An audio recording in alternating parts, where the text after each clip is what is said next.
अटकेचं श्रेय कुणाला या दुसऱ्या भागात आपलं स्वागत. आपल्यासोबत डॉक्टर किरीट सोमय्या, प्रीती शर्मा मेनन, सचिन सावंत, अतुल लोंढे आणि प्रकाश बाळ जोशी आहेत. जो मुद्दा आपण या दुसऱ्या भागात चर्चेला घेणार आहोत तो मुद्दा आपण आपल्या पडद्यावर पाहू शकता आणि तो मुद्दा आहे भुजबळांना अटक झाली पुढं काय. भुजबळांना अटक झाली पुढं काय.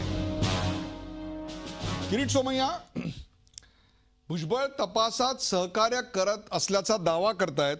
मग असं असताना जी अटक झाली आहे ती अटक कायद्याच्या कसोटीवर टिकणार का आणि त्याहीपेक्षा 90 दिवसात चार्जशीट होऊन त्यांच्यावर कारवाई होणार आहे का.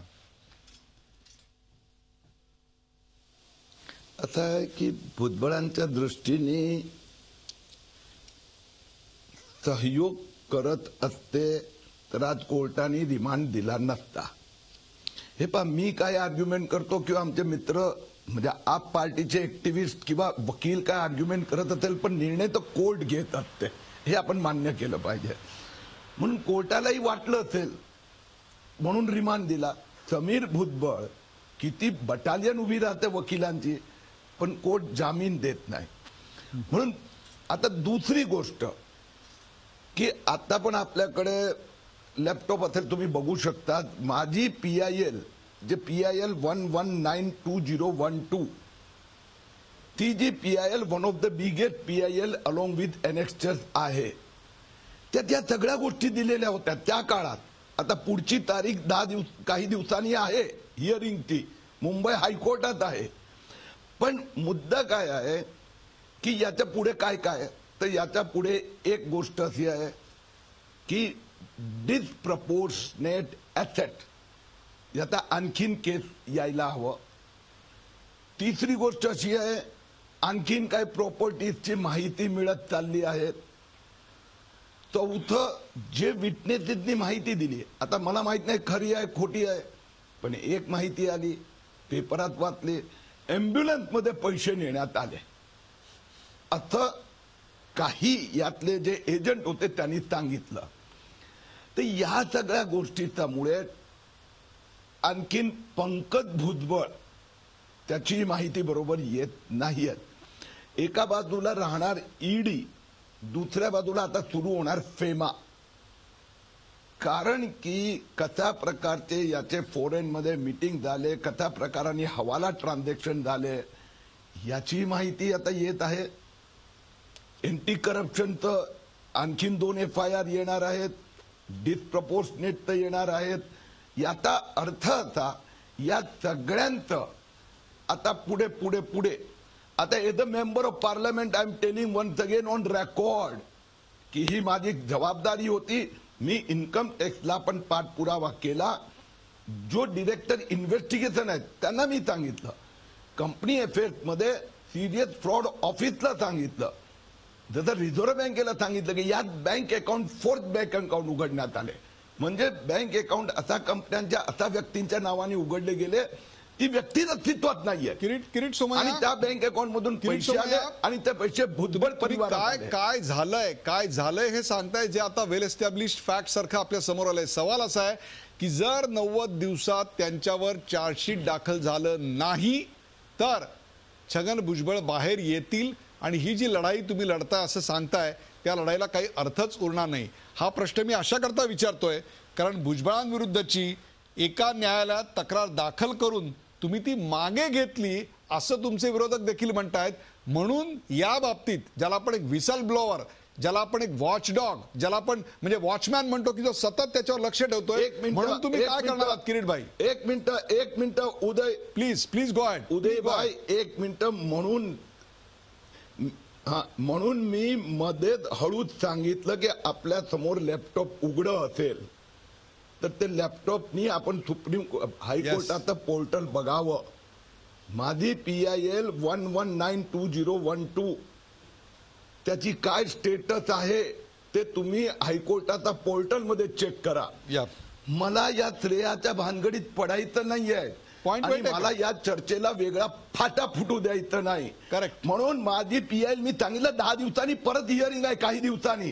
परंतु समजा आणखीन ऍक्टिव्हिस्ट मुळे हे झालं असेल माझी काही हरकत नाहीये. मी त्यांचं स्वागत करतो. किरीटभाई फक्त परंतु मला एका त्याच्यामुळे वाक्यात किरीटभाई एका वाक्यात आश्वस्त देवेंद्र करा. फडणवीस मोदी किरीटभाई, सरकार एका बेईमान आहे वाक्यात assurance हे द्या. म्हणणं मला मंजूर नाही. किरीटभाई एका वाक्यात अश्युरन्स द्या की 90 दिवसात चार्जशीट फाईल होईल याची तुम्ही हमी देताय. तोच प्रश्न मी प्रीती त्यांनाही विचारणार आहे. मी आता पुढचं आपल्याला कमिटमेंट देतोय की भुजबळ, समीर भुजबळ, पंकज भुजबळ, सुनील तटकरे, अजित पवार आणि आमचे मित्र सचिन सावंतला सांगतो, आदर्श मधला अशोक चव्हाण केस किरीट सोमय्यांनी पण इनिशिएटिव्ह घेतला, त्याच्यामुळे पुनर्जीवित झाला आणि विजय दळडाचा केस आता कोर्टात आलेला आहे. ईडीनी पण चार्ज म्हणजे पेपर फाईल केले आहेत. या सगळ्यांचं 2016 31 डिसेंबर रोजी तुम्ही स्टेटस पाहणार. या सगळ्या घोटाळेबाजांना जेलच्या सजेच्या दृष्टीने प्रकरण पुढे गेली असेल. प्रीती मेनन, तुम्ही काय जबाबदारी घ्याल जर 90 दिवसात याच्यामध्ये चार्जशीट झालं नाही तर हा सगळ्यात डोळ्याला कोसळणार आहे. काय करणार आपण? मैं आपको बता रही हूँ कि चार्जशीट फाइल होगी और बीजेपी की किरीट सोमैया जैसे मैं आप हवा में नहीं बातें कर रही हूँ. मैं ये इसलिए कह रही हूँ because there is a specific reason for it. ये जो पूरा केस चल रहा है ये एक कोर्ट मॉनिटर्ड एसआईटी के थ्रू चल रहा है. कोर्ट मॉनिटर्ड एसआईटी ने 28 जनवरी को एंटी करप्शन ब्यूरो और ईडी को फटकार लगाई. उन्होंने एसीपी से पूछा कि जो जून में एफआईआर फाइल गई है उसकी अभी तक चार्जशीट क्यों नहीं हुई. उन्होंने ईडी को बोला कि अगर आपने समन्स दिए हैं तो इन लोगों को अभी तक आपने आगे एक्शन क्यों नहीं ली. और उसके बाद तुरंत एसीबी और ईडी को एक्शन लेनी पड़ी. तुरंत एसीबी ने चार्जशीट फाइल की, ईडी ने समीर भुजबल को अरेस्ट किया और फिर उन्होंने छगन भुजबल को अरेस्ट किया. ये एकमात्र कोर्ट मॉनिटर्ड एसआईटी चल रही है महाराष्ट्र में.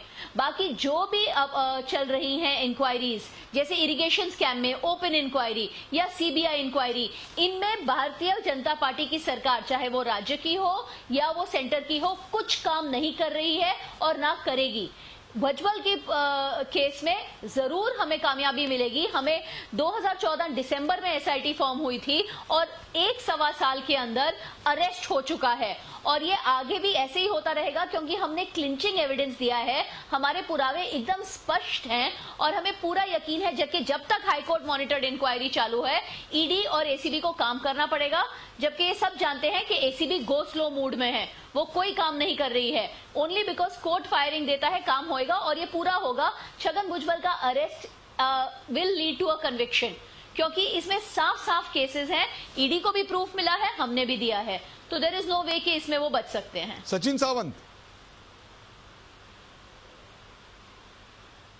नाही आता दिव्य साक्षात्कार माननीय किरीट सोमय्यांना सातत्यानं होत आहेत, त्याला आता आपण काही बोलू शकत नाही. याचं कारण असं त्याचे दोनच तर्क निघू शकतात. एक गोष्ट अशी की या संदर्भामध्ये कोर्टानं जसं आता प्रीती शर्मा म्हणतात ते कोर्टाचे डायरेक्शन्स आहेत आणि दुसरं हे की ईडी आणि हे सगळे जे काही राज्य सरकार वगैरे हे यांच्या सल्ल्यानं वागतायत आणि त्या दृष्टिकोनातून होत आहेत. जर दुसरा जर मार्ग असेल तर अतिशय गंभीर आहे आणि त्याच्याकरता आमचा आक्षेप आहे. कारण कुठलीही कोणावरतीही न्यायिक कारवाई करायची असेल तर ती कुठल्याही तऱ्हेच्या हस्तक्षेपाच्या पलीकडे असली पाहिजे. आणि त्यामुळे किरीट सोमय्या जर म्हणत असतील की त्या एसीबीचा जर एफआयआर होणार आहे तर मला फार धडकी बसते की ह्या तऱ्हेचं सरकार जर चाललं असेल. कारण मी 1000 पानाचा मगाशी लोंढे साहेबांनी सांगितलं, लोंढे साहेबांनी जसं माझा उल्लेख केला, मी चिक्की घोटाळ्याच्या संदर्भामध्ये 1000 पानाचा संपूर्ण बंच दिलेला आहे. 2दा तक्रार केलेली आहे. गिरीश महाजनांच्या संदर्भामध्ये मी तक्रार केली. गिरीश महाजनांच्या संदर्भामध्ये त्यांचं विधान असं होतं की मला 100 कोटी लाच देण्याचा प्रयत्न झाला. तर मी त्यांना तेवढाच प्रश्न विचारला होता, एसीबीलाही विचारला की लाच देणारे मंत्र्याला लाच देत आहेत तर ते गेले कुठे, त्यांच्यावर कारवाई का झाली नाही अजून. मंत्री म्हणतोय स्वतः की मला लाच द्यायचा प्रयत्न झाला, त्यालाही उत्तर एसीबीचं आलेलं नाही. सचिन सावंत, चिक्की घोटाळ्याच्या संदर्भात उत्तर आलं नाही. आपण इतके चर्चा भ्रष्टाचाराचे सगळे प्रकरण आम्ही मांडली. आपण चर्चा थोडी पुढे नेऊया. विनोद तावडेंपासून सगळी पॉइंट वेट भ्रष्टाचार ते मुद्दे ते जेव्हा चर्चेला येतील, ती जेव्हा प्रकरणं न्यायप्रविष्ट होतील आणि त्याच्यावर कारवाई सुरू होईल त्यावेळी त्याच्याही आपण तशीच निष्पक्षपाती चर्चा करूया. अतुल लोंढे, सुनील तटकरे आणि अजित पवार यांची चौकशी धीम्या गतीनं होतीये आणि छगन भुजबळ यांना थेट अटक होतीये. याचा अर्थ काय? लोकांच्या मनामध्ये शंकेची पाल आहे, चुकचुकते आणि ती म्हणजे की भुजबळ यांना बळीचा बकरा बनवलं जात आहे कोणाला तरी मोठं वाचवण्याकरता.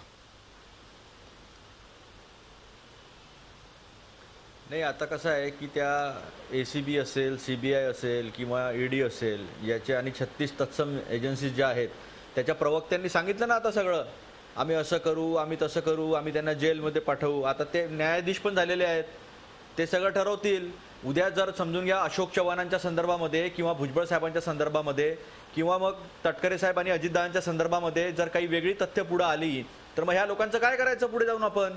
अतुल मला लोंढे, एक सांगा, हे 70,000 कोटीच्या घोटाळ्याचा यांनी सगळ्या लोकांनी घोषा लावला होता. माझा ऐका तुम्ही, उदय माझा मुद्दा ठेवू द्या. आता तुम्ही मला माझा मुद्दा ठेवू द्या. प्रश्न असा आहे की 70,000 कोटी रुपये 1961 पासून आतापर्यंत त्या सगळ्या सिंचनावर खर्च झालेले आहे. ज्या सुप्रमावर यांनी आज ऑब्जेक्शन घेतले होते या किरीट सोमय्या यांनी, मग आता पैनगंगाच्या वाशिम मधल्या त्या बॅराजेस मधली 91 कोटीची जी सुप्रमा होती त्याचा आता सुप्रमा जी आलेली आहे ती 850 कोटीच्या वरती गेली आहे. मग हे कॉस्ट एस्केलेशन हे केलेलं गिरीश महाजनांनी आणि मुख्यमंत्र्यांनी केलेला घोटाळा आहे का? त्यांनी त्याचाही तपास करावा थोडासा. प्रश्न असा आहे की सगळ्या जेव्हा सबज्युडिस मॅटर आहे ज्याच्यामध्ये सगळ्या एजन्सीज काम करत आहेत. आत्ता मी एका दुसऱ्या वाहिनीवर होतो तेव्हा राम कदम मला बोलले की आम्हाला म्हणजे ACBची जेव्हा एन्क्वायरी सुरू होती तेव्हाच आम्हाला अटक करता आली असती, पण आम्ही केली नाही. म्हणजे यांचं कुठंतरी एजन्सीजवर हे प्रेशर आणतात आहे. मला तुम्हाला एक प्रश्न विचारायचा आहे. अतुल लोंढे, फक्त की ज्या संबंधामधल्या गोष्टी आहे. अतुल लोंढे, रमेश कदम हे आत आहेत, आता छगन भुजबळ, समीर भुजबळ आत आहेत. तुमच्या 2 नेत्यांवर वारंवार संशयाची सुई येते आहे. झी 24 तास रहा एक पाऊल पुढे.